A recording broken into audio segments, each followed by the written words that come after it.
যুদ্ধবিরতি ভেঙে গাজায় অব্যাহত হামলার প্রতিবাদে প্রধানমন্ত্রী বেঞ্জামিন নেতানিয়াহুর বিরুদ্ধে তেল আভিভ সহ বিভিন্ন শহরে বিক্ষোভে নেমেছে দেশটির জনগণ।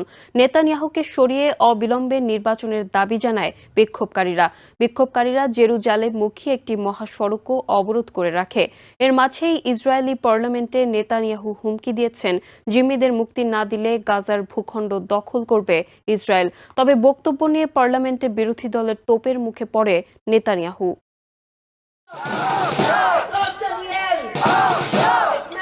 যুদ্ধবিরতি ও জিম্মি মুক্তির দাবিতে তেল আভিভ সহ বিভিন্ন শহরে সরকার বিরোধী বিক্ষোভ করেছে ইসরায়েলি হাজারো মানুষ। তাদের দাবি, জিম্মিদের কথা ভুলে গিয়ে অসুস্থ রাজনৈতিক প্রতিযোগিতায় নেমেছেন প্রধানমন্ত্রী Benjamin Netanyahu.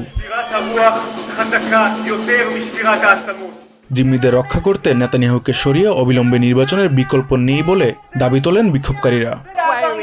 Commission that will check what has happened to us on October 7th to make sure that will never happen again.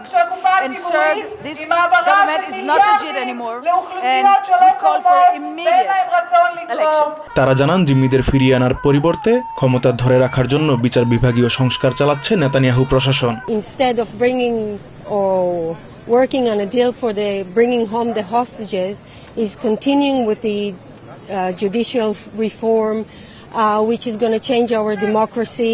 Attorney general গালি ভাহারাব মিয়ারাকে সম্প্রতি বরখাস্ত করার পর আইন প্রণেতারা বুধবার ইসরায়েলি পার্লামেন্ট কেনেসেটে বিচারক নিয়োগকারী কমিটি পরিবর্তনের জন্য একটি আইন নিয়ে আলোচনা করেন।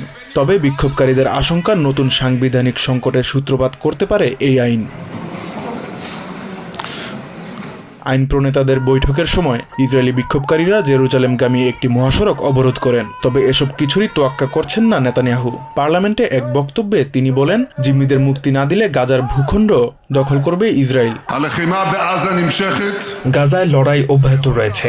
হামাস জিম্মি মুক্তিতে যত দেরি করবে তত বেশি দমন পীড়ন চালাবো আমরা। আমি আপনাদেরকে এবং হামাসকে বলছি, কথা না শুনলে আমরা অঞ্চল দখল করে নেওয়া সহ অন্যান্য ব্যবস্থা নেব।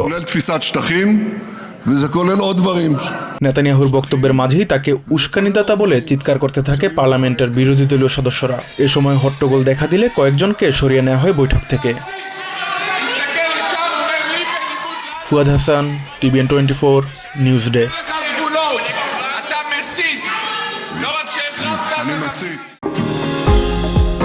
নিউ ইয়র্ক থেকে সম্প্রচারিত TVN 24 টেলিভিশন বিশ্বজুড়ে বাঙালির কণ্ঠস্বর।